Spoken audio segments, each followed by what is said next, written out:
सीधी के सिहोलिया गांव में दिल दहला देने वाला मामला सामने आया। यहाँ पे एक पति ने अपनी पत्नी की कुल्हाड़ी से निर्मम हत्या कर दी है। हत्या के बाद पति ने भी फांसी लगाकर आत्महत्या कर ली है। घटना की जानकारी मिलती पुलिस और एफएसएल की टीम मौके पर पहुंची। बताया जा रहा है कि घरेलू विवाद को लेकर हत्या के बाद से पति ने भी आत्महत्या कर ली है। मामले में एसपी ने बताया कि कुल्हाड़ी से हत्या करने के बाद पति ने आत्महत्या की है। शुरुआती जांच में घटना का कारण पारिवारिक विवाद होना निकलकर सामने आया है। फिलहाल हर एक एंगल से पुलिस इस जांच को आगे बढ़ा रही है। थाना अंतर्गत सिहोलिया गांव की घटना है। इसमें पति द्वारा पत्नी की हत्या कर दी गई है। कुल्हाड़ी से वार करके हत्या की गई है और उसके पश्चात पति ने भी फांसी लगाकर आत्महत्या इस मामले में कर ली है। घटना के कारणों का पता लगाया जा रहा है और एफएसएल टीम और अधिकारी मौके पर पहुंच जांच कर रहे हैं। भोपाल के न्यू मार्केट में मारपीट के मामले ने तूल पकड़ लिया है। आरोपियों की गिरफ्तारी की मांग को लेकर हिंदुवादी संगठनों ने भोपाल के टीटी नगर थाने का घेराव किया और आरोपियों पर कार्रवाई करने की मांग को लेकर एसडीएम को ज्ञापन सौंपा।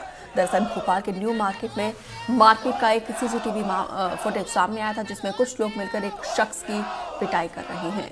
इस मामले में देखिए हिंदू संगठन अब उग्र हो गया है और धरना प्रदर्शन किया है और सीधा दो टूक कहा है कि आरोपियों की गिरफ्तारी हो, उनके खिलाफ सख्त कार्रवाई हो। दोनों तस्वीरें हम आपको दिखा रहे हैं। न्यू मार्केट में एक युवक की पिटाई होती है दुकान में घुसकर, और इसकी वजह हालांकि अभी तक स्पष्ट नहीं हो पाई कि आखिर क्यों यहाँ पे इस युवक को पीटा गया है। उसके बाद देखिए बड़ी संख्या में सड़कों पर उतर आए हिंदू संगठन के लोग और खूब नारेबाजी कर रहे हैं, आरोपी के खिलाफ कार्रवाई की मांग कर रहे हैं। अब देखना होगा कि इस पूरे विवाद को कैसे पुलिस के द्वारा सुलझाया जाएगा।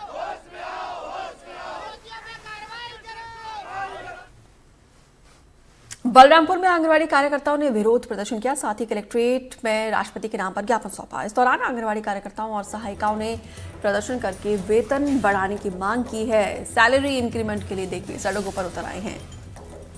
प्रदर्शन कर रही आंगनवाड़ी कार्यकर्ताओं ने कहा कि जल्द मांग पूरी नहीं होने पर आंदोलन भी किया जाएगा। या तो आप हमारी सैलरी बढ़ा दीजिए, नहीं तो हम सड़कों पर उतर आएंगे। ये दो टूक प्रदर्शनकारियों ने।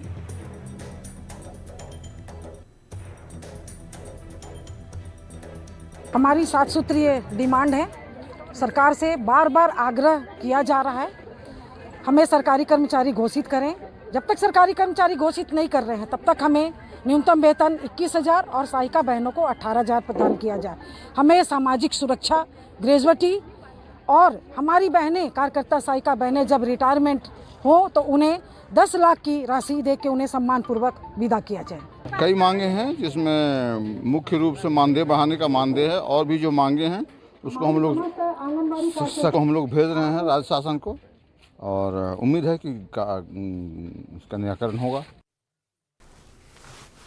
इंदौर में पुलिस ने लूट गिरोह पर शिकंजा कसा है। पुलिस ने लूटपाट करने वाले 4 आरोपियों को गिरफ्तार कर लिया। पुलिस के मुताबिक चारों आरोपी दिन दहाड़े महिलाओं से लूटपाट करते थे। आरोपियों से पुलिस ने 19 मोबाइल और लूट में इस्तेमाल बाइक भी जब्त कर लिए। तो वहीं पुलिस की पूछताछ में आरोपियों ने कई वारदात भी कबूल कर लिया है।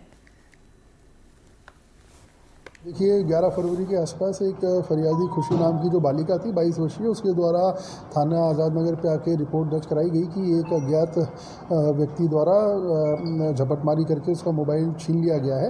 तत्पश्चात हमारे द्वारा सीसीटीवी फुटेज के आधार पे और टेक्निकल आधार पे हमारे द्वारा उस व्यक्ति को राउंड अप किया गया, जिसका नाम विशाल बच्चा करके है, और उससे राउंड अप करने के पश्चात उससे जो चोरी किया हुआ मोबाइल बालिका का वो जब्त किया गया। साथ ही साथ चोरी में जो प्रयुक्त मोटरसाइकिल थी उसको भी जब्त किया। फर्दर उससे इन्वेस्टिगेशन करने के पश्चात उसके अन्य जो साथी दरान थे 3, उनके विषय में भी उनके द्वारा जानकारी दी गई, जिसमें सभी 3 साथी दरान को राउंड अप किया गया और सभी से कुल मिला के 19 मोबाइल जो लूट के हैं वह पुलिस द्वारा जब्त किए गए हैं।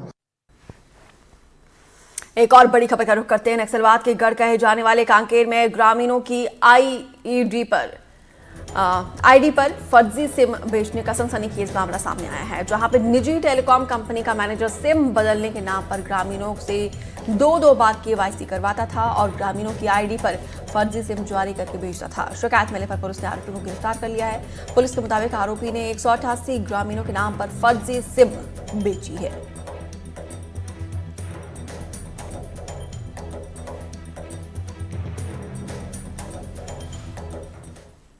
तो फेस्टिव सीजन का आगाज होने वाला, ऐसे में त्योहारों को लेकर कटनी पुलिस अलर्ट मोड पर है। पुलिस ने एहतियात बरतते हुए 50 से ज्यादा हिस्ट्री शीटर्स और बदमाशों को थाने बुलाकर हिदायत दी है। एसपी ने कहा है कि पुलिस बदमाशों की निगरानी कर रही है। देखिए, मैं आपको बताना चाहूँगा, जैसे कल भी हमने मीडिया से बात करते हुए ये विषय रखा था कि आने वाले दिनों में जो त्यौहार है उसमें असामाजिक तत्वों के भीतर पुलिस का भय व्याप्त हो, उनकी गतिविधियों पर बिल्कुल हमारी निगरानी रहे और साथ ही साथ जो अमन पसंद लोग हैं, शांति प्रिय नागरिक है क्षेत्र के, उनके भीतर ये एक कॉन्फिडेंस बिल्डिंग मेजर की तरह है कि उनको किसी भी असामाजिक तत्व से, किसी भी गुंडा प्रवृत्ति के व्यक्ति से घबराना नहीं है। उसी कड़ी में आज जो है कोतवाली क्षेत्र में जितने भी गुंडे और एचएस हैं, हिस्ट्री शीटर्स हैं, और साथ ही जो नए लड़के हैं जिनके ऊपर एक आध अपराधी है अथवा जो नाबालिग थे अब बालिग हो गए, उनको बुला करके यहाँ पे व्यक्तिगत रूप से मेरे द्वारा, हमारे एडिशनल एसपी, सीएसपी, थाना प्रभारी, चौकी प्रभारी, सबके द्वारा यहाँ पे समझाइश दी जा रही है और इसमें फिर इनके खिलाफ क्या कार्रवाई करनी है, कैसे इनके आपराधिक कृत्यों पर नज़र रखनी है, नियंत्रण रखना है, इसके संबंध में मेरे द्वारा भी दिशा निर्देश थाना प्रभारी, चौकी प्रभारी और अन्य स्टाफ को दिया गया है। धार जिले के धर्मपुरी में पुलिस ने शांति समितियों को बुलाकर उन्हें हिदायत दी है और साथ ही कई दिशा निर्देश भी दिए हैं, जिसमें पुलिस ने सभी से आगामी त्यौहार को लेकर शांति व्यवस्था बनाए रखने की अपील की। पुलिस ने सभी लोगों से शांति और सद्भाव के साथ त्यौहार मनाने की अपील की। जिस तरह से आगामी समय में त्यौहार आने वाले हैं, होली, रंग पंचमी, भगोरिया जैसे आज से शुरू हुआ है, रमजान का महीना चल रहा है, सभी त्यौहार शांतिपूर्वक संपन्न हो, अमन चैन भाईचारा बना रहे। इसी उद्देश्य के साथ में आज धर्मपुरी में सभी समाज के गणमान्य लोगों की मीटिंग रखी गई थी और जो विभाग हैं, एमपीबी है, राजस्व विभाग है, सीएमओ हैं, पुलिस है, सभी अधिकारी उपस्थित थे। विभागों के जो भी आयोजन करता है उनको यदि कोई विभागों से कोई समस्या है, कोई दिक्कत है, तो उस समय पर उनकी समस्याओं को हल कर दिया जाए। इस संदर्भ में मीटिंग रखी थी और सभी के द्वारा सामंजस्य और सौहार्द से त्यौहार मनाना तय किया गया है। नीमच से खबर है, जहां पे वन विभाग की टीम ने 8 फीट लंबे और करीब 100 फीट वजनी मगरमच्छ को रेस्क्यू कर लिया है। ये मगरमच्छ आलोरी गांव के पास एक खेत में मिला है। वन विभाग की टीम ने आशंका जताई है कि पास की गुंजली नदी सूखने की वजह से मगरमच्छ खेत में आया होगा। मगरमच्छ का रेस्क्यू करके उसे गांधी सागर जलाशय में छोड़ दिया गया।